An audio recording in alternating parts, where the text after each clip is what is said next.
ขอเฮียนถาดปัญญาเอกใส่สมพรพรหมวิหารกรรมการกลุ่มการเมืองศูนย์กลางพรรคประธานสภาแห่งชาติที่เคารพหักอย่างสูงเฮียนทานประธานคณะประธานกองประชุมที่นับถือบรรดาทานสมาชิกสภาแห่งชาติแขกท่านหญิงท่านชายที่นับถือและหักแพงก่อนอื่นข้าพเจ้าขอแสดงความขอบใจและถือเป็นเกียรติอย่างสูงที่ได้รับมอบหมายจากคณะประจำสภาแห่งชาติให้ขึ้นเสนอบทรายงานเกี่ยวกับการห่างแผนการสร้างปรับปรุงกฎหมาย5 ปีของสภาแห่งชาติสุดที่10แต่ปี 2026 หอดปี 2030 ต่อกองประชุมสมัยสามัญของสภาแห่งชาติสุดที่เก่าในครั้งนี้ซึ่งการห่างแผนการฉบับนี้แมนการปฏิบัติตามกฎหมายว่าโดยการสร้างนิติกรรมฉบับเลขที่06ลงวันที่16พฤศจิกายน2021และคำแนะนำของคณะประจำสภาแห่งชาติเกี่ยวกับการสร้างแผนการสร้างและปรับปรุงกฎหมายระยะ2026-2030ฉบับเลขที่03ลงวันที่5มังกรปี2024ผ่านการประสานสมทบกับรัฐบาลกระทรวงองค์การที่เกี่ยวข้องคณะประจำสภาแห่งชาติสามารถสั่งร่วมแผนการสร้างและปรับปรุงกฎหมาย5 ปีของสภาแห่งชาติสุดที่10เพื่อนำเสนอถาบทามคำเห็นจากกองประชุมสมัยสามัญเทือที่เก่าของสภาแห่งชาติสุดที่เก่าในครั้งนี้ซึ่งประกอบมีเนื้อในเดือดดังนี้ 1. ภาคตีราคาการจัดตั้งแผนการสร้างและปรับปรุงกฎหมาย5 ปีที่ผ่านมา 2021-2025 ด้านดีบรรดากระทรวงองค์การและภาคส่วนเกี่ยวข้องที่มีสิทธิ์และหน้าที่สร้างและปรับปรุงกฎหมายได้มีความพยายามสูงในการจัดตั้งปฏิบัติแผนการสร้างและปรับปรุงกฎหมาย5 ปีของสภาแห่งชาติสุดที่เก่าฉบับเลขที่03ลงวันที่26มีนา2021ซึ่งมีกฎหมายจำนวนทั้งหมด86ฉบับกฎหมายสร้างใหม่38ฉบับปรับปรุง18ฉบับตลอดอายุการของสภาแห่งชาติสุดที่เก่าสามารถสร้างและปรับปรุงกฎหมายได้ทั้งหมด85ฉบับเท่ากับ 88.54 ส่วนร้อยของแผนการในนั้นมีกฎหมายสร้างใหม่23ฉบับปรับปรุง62ฉบับซึ่งมาถึงปัจจุบันสปป.ลาวของพวกเรามีกฎหมายทั้งหมด170ฉบับอันพ้นเด่นในกองประชุมสมัยสามัญสมัยวิสามัญของสภาแห่งชาติเทือที่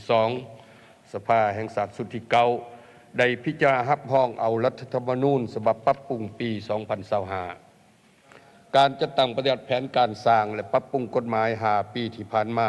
ได้ดำเนินการจัดตั้งปฏิบัติตามขั้นตอนของกฎหมายว่าโดยการสร้างนิติกรรมซึ่งบรรดากฎหมายที่ได้กำหนดในแผนการสร้างและปรับปรุงกฎหมาย5 ปีที่ผ่านมานั้นล้วนแต่เป็นการพันขยายแนวทางนโยบายของพรรคและตอบสนองความมีห้องต้องการหน้าที่การเมืองในแต่ละระยะเฮ็ดให้กฎหมายได้กลายเป็นเครื่องมือที่สำคัญในการดัดปรับสายพัวพันสังคมประกอบส่วนสำคัญเข้าในการพัฒนาเศรษฐกิจสังคมการปกป้องสิทธิและผลประโยชน์ของชาติของประชาชนบรรดาเผ่ากรรมาธิการกฎหมายและกรรมาธิการที่เกี่ยวข้องของสภาแห่งชาติรัฐบาลและองค์การที่มีความรับผิดชอบแต่ละกฎหมายได้เอาใจใส่เสริมขยายพระบทบาทสิทธิและหน้าที่ของตนในการค้นคว้ากำหนดแผนการแผนงานเวียกงานจัดแบ่งงบประมาณและค้นคว้าทุนห้อนหับไส้ให้แก่เวียกงานการสร้างและปรับปรุงกฎหมายเฮ็ดให้แผนการสร้างและปรับปรุงกฎหมายมีความแทดเหมาะกับความมีห้องต้องการในการพัฒนาเศรษฐกิจสังคมของประเทศเฮาในแต่ละระยะด้านอ่อนของโครงสร้างการค้นคว้าแผนการสร้างและปรับปรุงกฎหมาย5 ปีที่ผ่านมายังมีกระทรวงองค์การจำนวนหนึ่งบ่ทันได้ค้นคว้าลึกซึ้งแท้ถึงเท่าที่ควรจึงเฮ็ดให้การกำหนดบรรดากฎหมายเข้าในแผนการสร้างและปรับปรุงกฎหมาย5 ปีนั้นจำนวนหนึ่งบ่ทันตอบสนองกับความเรียกร้องต้องการเวียงงานตัวจริงกฎหมายจำนวนหนึ่งได้กำหนดในแผนการ แต่บ่สามารถนำเสนอสภาแห่งชาติพิจารณารับรองเอาทันตามกำหนดเวลาแต่กรมการค้ากฎหมายจำนวนหนึ่งบ่นอนในแผนการสร้างและปรับปรุงกฎหมายผัดมีความจำเป็นตรงไหนนำมาพิจารณารับรองเอาอยู่ในกองประชุมของสภาแห่งชาติการค้นคว้าสร้างและปรับปรุงกฎหมายของบางกระทรวงองค์การยังมีลักษณะซักซ่าบ่ไปตามขั้นตอนที่กฎหมายได้กำหนดไว้บางกฎหมายบ่ได้จัดตั้งการถาบทามประเมินผลการจัดตั้งปฏิบัติกฎหมายก่อนแต่ได้นำเสนอให้สภาแห่งชาติพิจารณาเข้าในกองประชุมสภาแห่งชาติเพื่อรับรองเอาการค้นคว้าวิเคราะห์วิจัยปัญหาต่างๆที่ติดพันกับเนื้อในของกฎหมายจำนวนหนึ่งยังบ่ทันเลิกซึ้งจึงเฮ็ดให้มีบางกฎหมายเมื่อเสนอผ่านกองประชุมสภาแห่งชาติพิจารณารับรองเอาแล้วแต่ก็บ่สามารถผ่านได้และบางกฎหมายรับรองเอาแล้วประกาศใช้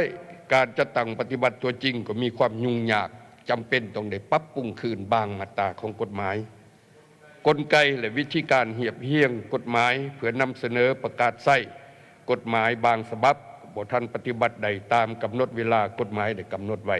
ยังมีลักษณะซักซ่าลบไปลบมาหลายเถื่อ 2. ความสำคัญและความจำเป็นในการกะเกียมแผนการสร้างและปรับปรุงกฎหมายของสภาแห่งชาติสุดที่10แต่ปี 2026 หาปี 2030 ความสำคัญ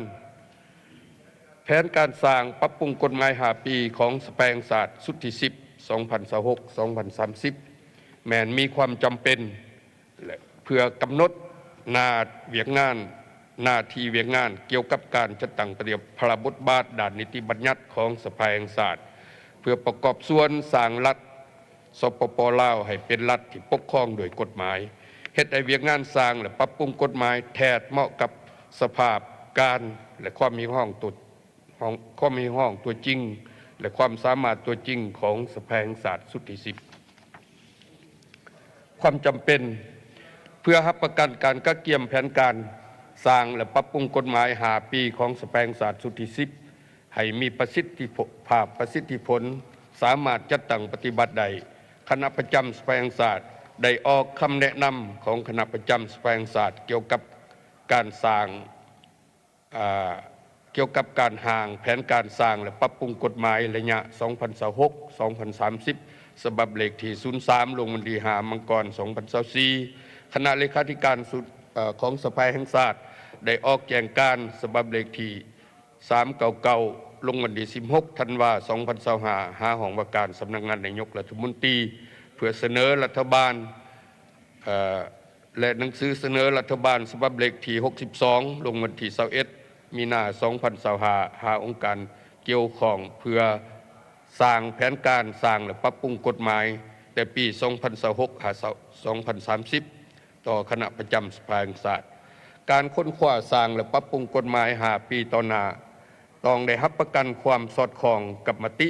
กองประชุมใหญ่ครั้งที่ 12 ของพรรคและโครงการเมืองครั้งที่ 3 ของพรรคก็คือรัฐธรรมนูญฉบับปรับปรุงปี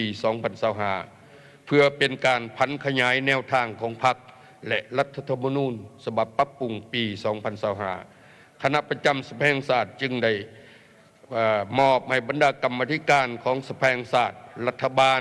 และภาคส่วนเกี่ยวข้องค้นคว้าประสานสมทบกันแต่หัวที่เพื่อค้นคว้าสร้างแผนการสร้างและปรับปรุงกฎหมาย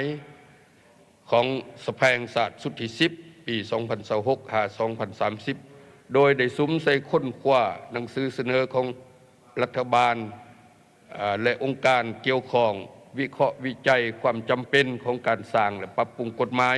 ให้สอดคล้องและแทนเหมาะกับสภาพการพัฒนาเศรษฐกิจสังคมในระยะใหม่เพื่อสังร่วมเขาเป็นแผนการสร้างและปรับปรุงกฎหมาย5 ปีของสภาแห่งชาติสุดที่10ให้เป็นฉบับสมบูรณ์และนำไปรับห้องเอาในกองประชุมครั้งปฐมฤกษ์ของสภาแห่งชาติสุดที่10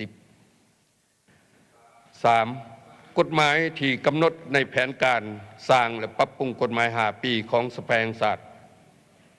สุดที่10ผ่านการค้นคว้าสังร่วมเบื้องต้นตามหนังสือเสนอและการยั่งยืนความเกี่ยมพร้อมของบรรดาองค์การ ที่มีสิทธิเสนอสร้างและปรับปรุงกฎหมายนั้นมีกฎหมายจำนวนทั้งหมด78ฉบับสร้างใหม่19ฉบับปรับปรุง59ฉบับซึ่งแบ่งใส่แต่ละคงเขตดังนี้ก็กฎหมายว่าโดยคงเขตปกครองยุติธรรมมี9ฉบับสร้างใหม่4ฉบับปรับปรุง5ฉบับขอกฎหมายคงเขตเศรษฐกิจมี44ฉบับสร้างใหม่11ฉบับปรับปรุง33ฉบับกฎหมายคงเขตวัฒนธรรมสังคมมี20ฉบับสร้างใหม่3ปรับปรุง17ฉบับกฎหมายคงเขตป้องกันศาสตร์ป้องกันความสงบมี5ฉบับสร้างใหม่1ฉบับปรับปรุง4ฉบับกฎหมายคงเขตกันต่างประเทศแม่นบ่ทันได้รับข้อมูลสำหรับรายชื่อกฎหมายแต่ละฉบับได้กำหนดไว้ในแผนการสร้างและปรับปรุงกฎหมาย5ปีของสแปลงศาสตร์สุทธิ10ซึ่งได้แจกจ่ายบรรดาฐานสมาชิกสแปลงศาสตร์ในนี้มีกฎหมายจำนวน7ฉบับแม่นอยู่ในแผนการสร้างและปรับปรุงกฎหมาย5ปีที่ผ่านมานี่ของสภาสุทธิเก่าแต่บ่สามารถจัดตั้งปฏิบัติได้ก็ได้นำเข้าอยู่ในแผนสร้างและปรับปรุงกฎหมายของสแปลงศาสตร์สุทธิ10ทั้งหมดที่กล่าวมานั้นแม่นขาดคะเนแผนการสร้างและปรับปรุงกฎหมายของสแปลงศาสตร์สุทธิ10เพื่อขอให้บรรดาทานได้มีความคิดความเห็น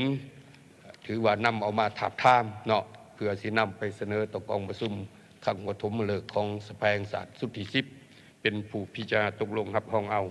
ท้ายนี้ครับเจ้าขออวยพรในกองประชุมจงประสบผลสำเร็จอย่างจบงามอวยพรในบรรดาทานจงมีสุขภาพเข้มแข็งมีผลสำเร็จใหญ่กว่าเก่ามีความผาสุกในชีวิตส่วนตัวและครอบครัวขอขอบใจ